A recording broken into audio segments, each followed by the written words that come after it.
do I want to be president? To be completely honest, no. Have you seen past presidents, the ones that are still living? Especially Barack Obama. He had full black hair. His hair is almost completely white and just gray now. And it was only, listen, he was only in for 8 years. Getting home and settling in, putting on my virtual skin.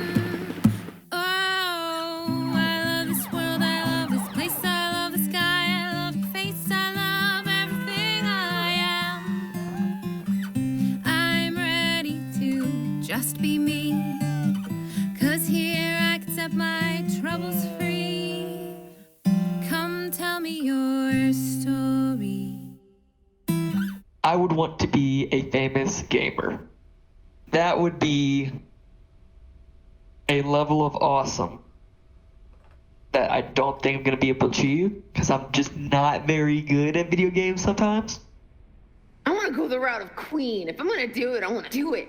Like, wah! I want to get my audience stomping and clapping their hands as part of the songs. I don't know. I'd want everything. If I was gonna have to suffer through all the misery of being famous, I would want it. And I'd want it now. You know, I'd also kind of like to be famous for the thing I love the most, which is math. But I'm not really sure exactly how you become famous for that, because, yeah, there's only like a few of those guys, and, name a most of them famous are dead. mathematician. Huh? Name a famous mathematician. Can you? Albert Einstein? I'd love to have people stop me and say, "Oh, I know you from something. You're that guy from that thing." It's like, yeah, it's me. It's I think fame would be amazing. Like... I'd have a great time being famous. But usually the very famous people, they're like stalked pretty much, you know? It's not just, I know you from something. It's just like the stalk That's a small constantly. price to pay for all the benefits of being famous. If I could achieve fame on my own, I would totally do that. But if I had to switch spots with a famous person to gain their fame, I think it would probably be Keanu Reeves, just because he has an awesome, from what the public can see, an awesome lifestyle where he just lives his life and enjoys himself. And then it's like, I need to shoot a new movie. I better go play with guns for a few months just to, hone my skills, just to get a warm up.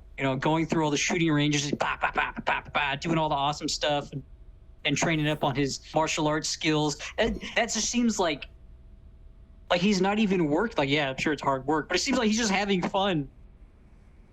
If I had to swap lives with a celebrity, I would probably say I'm kind of stuck between two, Clint Eastwood or Sean Connery.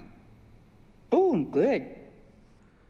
Yeah, I'd like to have celebrity money to where I could say, okay, this looks like a new fun hobby, and then you literally buy everything you could possibly think of for that hobby. Exactly. That would be great to have that sort of money like and you freedom. look at something, it's like, that looks fun. Yeah. Just buy Or you it. see you see a place on TV, that'd be fun to visit, and you can literally just fly there the next day because you have the money to and the time. Load up the private jet. We're going skiing. Tahiti, let's go.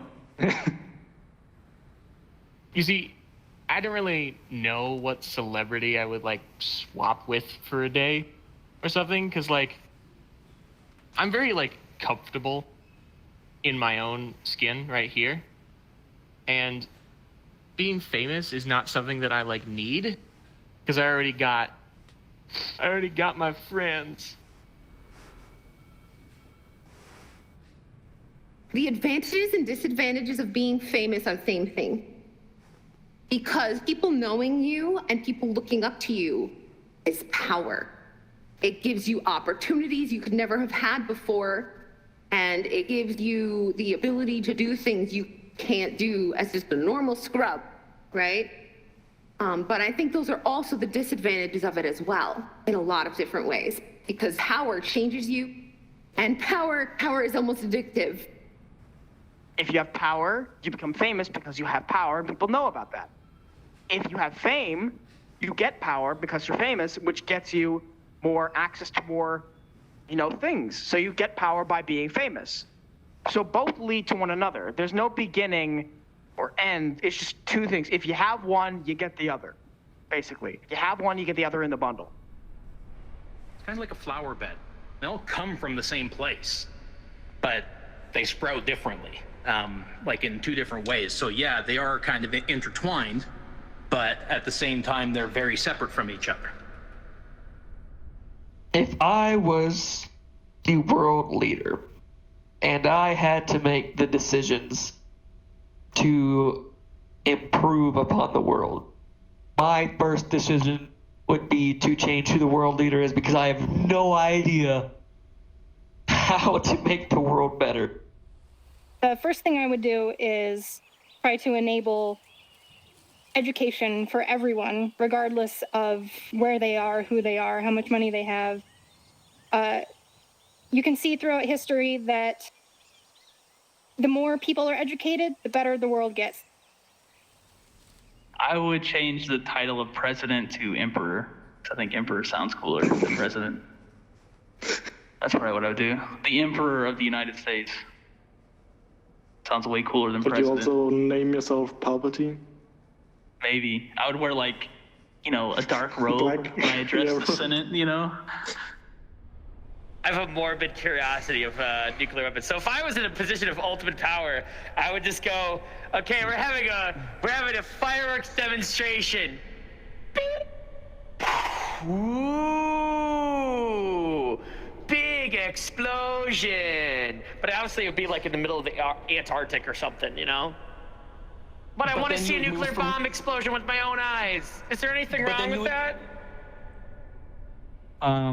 There's a huge anti-human race working together idea for some reason. I don't know how prevalent it is across the world, but I see it a lot here in America, where it's like, no, we don't want globalism. America should be the strongest. And it's like, okay, yeah, I agree that our country should be strong, yes.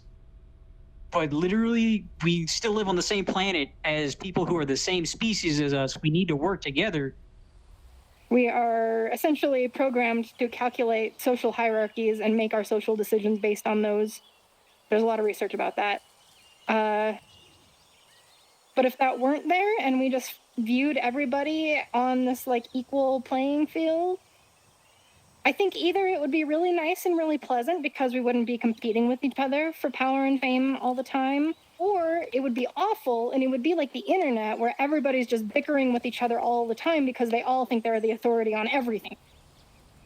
If we lived in a world that was void of power and fame, would we like it? Well, that's impossible, because fame and power are still they're social constructs, really, because we give people these powers. We instate that these powers can be gotten, can be obtained, and fame is just status. So if somebody this guy helped this guy, let's say it's a village or something, like really old times. See, a guy helps a guy up after he falls over. That's going to be fame because people are going to see that. It's impossible not to have fame and power exist.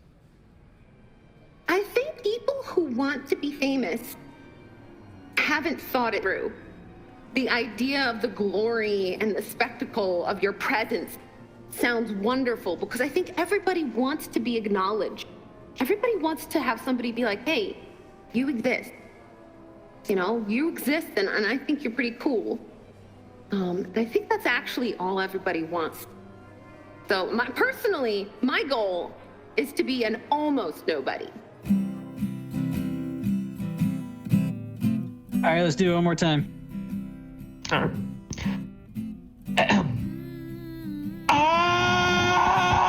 Thank you.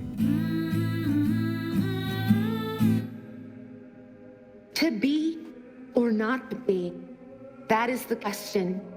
Whether 'tis nobler in the mind to suffer the slings and arrows of outrageous fortune, or to take arms against a sea of troubles, and by opposing, end them.